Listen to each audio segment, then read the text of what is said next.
Hello guys, അങ്ങനെ ഓണത്തിന് ശേഷം ഞങ്ങൾ വീട്ടിൽ പോവുകയാണ്. ഇപ്രാവശ്യം കുറച്ചുകൂടി സ്പെഷ്യലാണ്. ബിക്കോസ് എൻ്റെ അമ്മ ആഫ്റ്റർ 3 months ദുബായിൽ നിന്ന് വന്നിട്ടുണ്ട്. അപ്പോൾ കാണാൻ കുറച്ച് എക്സൈറ്റഡ് ആണ്. കുറച്ച് ലേറ്റായ കാരണം ഞങ്ങൾ എന്താ ചെയ്യുന്നതെന്ന് വെച്ചാൽ ഞങ്ങൾ ബൈക്ക് എടുത്തിട്ടാണ് പോകുന്നത്. ബൈക്ക് അവിടെ വെച്ചിട്ട് പോകാമെന്ന് വിചാരിച്ചു. ഒരു 3 daysനല്ലേ പോകുന്നത്. അപ്പോൾ ഇതായിരിക്കും ഓക്കെ. ഊബറൊക്കെ എടുത്ത് പോവുകയാണെങ്കിൽ നമ്മൾ ഓട്ടോയിലൊക്കെ ആണെങ്കിൽ വഴിയിൽ ഇങ്ങനെ സ്റ്റക്കായിട്ട് പോകും. ഇതാണെങ്കിൽ നമ്മൾ 2 wheeler ആകുമ്പോൾ നമുക്ക് അവിടെ എത്താൻ പറ്റും കുറച്ച് എളുപ്പത്തിൽ. അങ്ങനെ എനിക്ക് ഈ ഭാഗം ഭയങ്കര ഇഷ്ടമാണ്. ആ ബിൽഡിങ്ങിൻ്റെ ലൈറ്റ്സ് കാണുന്നതും ഒക്കെ ഭയങ്കര ഇഷ്ടമാണ് എനിക്ക്. അങ്ങനെ കമ്മിങ് ടു ദ പോയിൻറ്റ്, നമ്മളിപ്പോൾ വണ്ടി കിട്ടുമോ കിട്ടില്ല എന്നുള്ളൊരു ടെൻഷനിലാണ് പോകുന്നത്. എന്താണെന്ന് വെച്ചാൽ കുറച്ച് ലേറ്റായി ഇറങ്ങാൻ. അങ്ങനെ നമ്മളിവിടെ അടുത്ത ബ്ലോക്കിൽ പെട്ടിരിക്കുന്നു. പക്ഷേ കിട്ടുമായിരിക്കും. പക്ഷേ എവിടെയാണ് പ്രശ്നം വരണമെന്ന് വെച്ചാൽ നമ്മളവിടെ വണ്ടി പാർക്ക് ചെയ്യുമ്പോഴാണ് നമുക്ക് ടെൻഷനാവുക. അവിടെ ബ്ലോക്ക് കിട്ടാൻ ചാൻസ് ഉണ്ട്. അതുവരെ നമ്മളെങ്ങനെയെങ്കിലും എത്തി. അങ്ങനെ ഈ കാണുന്ന ബിൽഡിങ്ങാണ് നമ്മുടെ ദുൽഖർ സൽമാൻ്റെയും വിജയുടെയും ഫ്ലാറ്റ് ഉണ്ടെന്ന് പറയണ ബിൽഡിങ്ങാണിത്. ഉണ്ടെന്ന് തോന്നുന്നു, എനിക്കറിയില്ല, ഞാനിതൊക്കെ എല്ലാം കേട്ടതാണ്. അങ്ങനെ MGRൻ്റെയും ജയലളിതയുടെയും ശവകുടീരമുള്ള സ്ഥലത്ത് നമ്മൾ എത്തിയിരിക്കുന്നു. അങ്ങനെ നമ്മളതെല്ലാം പാസ് ചെയ്ത് ഇനി കുറച്ചും കൂടിയുള്ളൂ നമ്മൾ സ്റ്റേഷനിലേക്ക് എത്താൻ. അത്ര ദൂരമില്ല ഇനി. അങ്ങനെ നമ്മൾ വളരെ ഫേമസ് ആയിട്ടുള്ള നേപ്പിയർ ബ്രിഡ്ജൊക്കെ ക്രോസ് ചെയ്ത് നമ്മളത് അവിടെ എത്തി. ഇതാ കാണുന്നതാണ് നമ്മുടെ സ്റ്റേഷൻ. നമ്മളൊക്കെ പറഞ്ഞ് നമ്മളിപ്പോൾ റെയിൽവേ സ്റ്റേഷനിൽ എത്താനായി.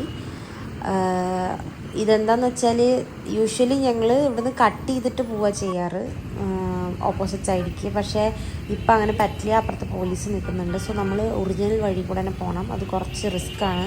ബിക്കോസ് ബസ്സുകളൊക്കെ വരുന്ന കാരണം നമുക്ക് ബ്ലോക്ക് കിട്ടാൻ ചാൻസ് ഉണ്ട്. പക്ഷേ നമുക്ക് അവിടെ എത്താൻ പറ്റി കറക്റ്റ് ടൈമിന്. അങ്ങനെ നമ്മൾ അവിടെ എത്തി പൈസയൊക്കെ പേ ചെയ്ത് നമ്മൾ റെയിൽവേ സ്റ്റേഷൻ്റെ ഉള്ളിൽ കയറി. ഇനി നമുക്ക് അടുത്ത ടാർഗറ്റ് എന്ന് പറഞ്ഞാൽ ഫുഡ് മേടിക്കണം. ഫുഡ് മേടിച്ച് ഉള്ളിൽ നിന്ന് കഴിക്കണം. അതാണ് അടുത്ത ടാർഗറ്റ്. അങ്ങനെ ഞങ്ങൾ ഡിസൈഡ് ചെയ്തത് ആമ്പൂർ സ്റ്റാർ ബിരിയാണിയിൽ നിന്ന് ഒരു ബിരിയാണി വാങ്ങി കയറാമെന്നാണ് വിചാരിച്ചത്. പക്ഷേ സർപ്രൈസായിട്ട് ചിക്കൻ ചില്ലി കൂടി വാങ്ങി വന്നിട്ടുണ്ട്. ബിക്കോസ് ഞാൻ അത്ര ബിരിയാണി അധികം കഴിക്കില്ല. സോ ചിക്കൻ ചില്ലി വെച്ച് അഡ്ജസ്റ്റ് ചെയ്യാനും എനിക്ക് അതുകൊണ്ട്. അങ്ങനെ ഞങ്ങളിപ്പോൾ വണ്ടി പിടിക്കാനുള്ള തത്രപ്പാടിലാണ് നടന്നുകൊണ്ടിരിക്കുന്നത്. അങ്ങനെ നമ്മൾ നമ്മുടെ കോച്ച് B2 ആയിരുന്നു. അപ്പോൾ അത് സെർച്ച് ചെയ്ത് നടന്നുകൊണ്ടിരിക്കുകയാണ്. ഇപ്രാവശ്യം അത് പൊസിഷൻ ചേഞ്ച് ചെയ്തിട്ടാണ് വെച്ചിട്ടുള്ളത്. അങ്ങനെ നമ്മൾ കുറേ നടന്നു ഞങ്ങൾ. അങ്ങനെ ഞങ്ങൾ എത്തി, ഞങ്ങളുടെ കോച്ചിലെത്തി. ഞങ്ങൾ സെറ്റിലായി. ഇനി ഞങ്ങൾ കഴിക്കാനുള്ളൊരു പരിപാടിയിലാണ്. എനിക്ക് ചിക്കൻ ചില്ലിയാണ് അധികം ഇഷ്ടം. നല്ല ടേസ്റ്റ് ഉണ്ടായിരുന്നു. ബിരിയാണി എനിക്ക് അത്ര ഇഷ്ടമായില്ല, പക്ഷേ ടേസ്റ്റൊക്കെ ഉണ്ടായിരുന്നു, കുഴപ്പമൊന്നും ഉണ്ടായിരുന്നില്ല. അങ്ങനെ നമ്മളിനി അടുത്ത പരിപാടി എന്ന് പറഞ്ഞാൽ നമുക്ക് കിടന്നുറങ്ങുകയാണ്. അങ്ങനെ അതിനുള്ള ഒരുക്കങ്ങളിലായിരുന്നു.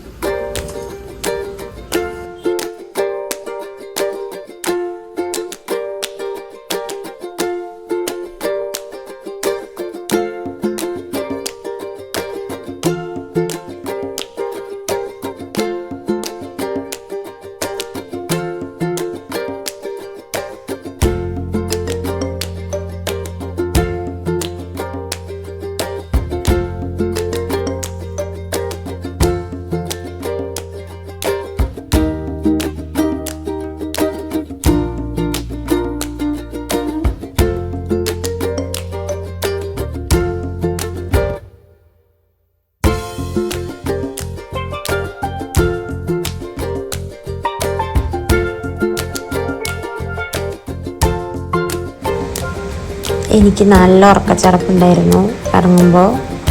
അപ്പോൾ അതിൻ്റെ റിയാക്ഷനാണ് എൻ്റെ മുഖത്ത് കാണുന്നത്. അപ്പോൾ നമ്മൾ ഇനി അടുത്തതൊരു ഓട്ടോ പിടിച്ച് വീട്ടിൽ പോകണം. നമ്മൾ സ്ഥിരം വിളിക്കുന്നൊരു ഓട്ടോമാമൻ്റെ ഓട്ടോ ഉണ്ട്. പക്ഷേ അതുണ്ടെങ്കിൽ നമുക്ക് ഓക്കെയാണ്. അതല്ലാന്ന് വെച്ചാൽ വേറെ വല്ല വണ്ടിയും വിളിച്ചിട്ട് വേണം നമുക്ക് വീട്ടിലെത്താൻ. അങ്ങനെ after 2 months I am going home. I M so excited.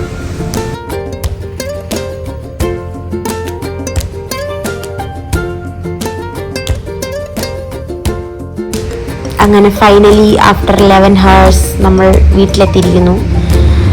ഗാർഡനൊക്കെ വളരെയധികം വിപുലീകരിച്ചിട്ടുണ്ട് അച്ഛൻ്റെ ക്രിയേറ്റിവിറ്റിയാണ് ഇതെല്ലാം. അച്ഛൻ റിട്ടയർ ആയതിനു ശേഷം സ്റ്റാർട്ട് ചെയ്തതാണ് ഇതൊക്കെ. നല്ല ഭംഗിയുണ്ടായിരുന്നു കാണാൻ. അന്ന് ഓണത്തിന് വന്നതിനേക്കാളും കുറച്ചും കൂടി വൃത്തിയും ഭംഗിയും ഉണ്ട് കാണാൻ. അങ്ങനെ ഇനി അടുത്തതെന്ന് പറഞ്ഞാൽ എനിക്ക് ഇനി അടുത്തത് രാഹുലേട്ടൻ്റെ വീട്ടിൽ പോകണം. അപ്പോൾ അതിനുള്ള പ്രിപ്പറേഷൻസിലാണ്. അങ്ങനെ ഞങ്ങൾ അവിടെ എത്തി, കുറച്ച് നേരം ഇരുന്ന് സംസാരിച്ചു. അതൊക്കെ കഴിഞ്ഞ് എഗെയിൻ എൻ്റെ വീട്ടിലെത്തി. ഞങ്ങൾ ഉച്ചയ്ക്ക് ലഞ്ച് കഴിച്ചു.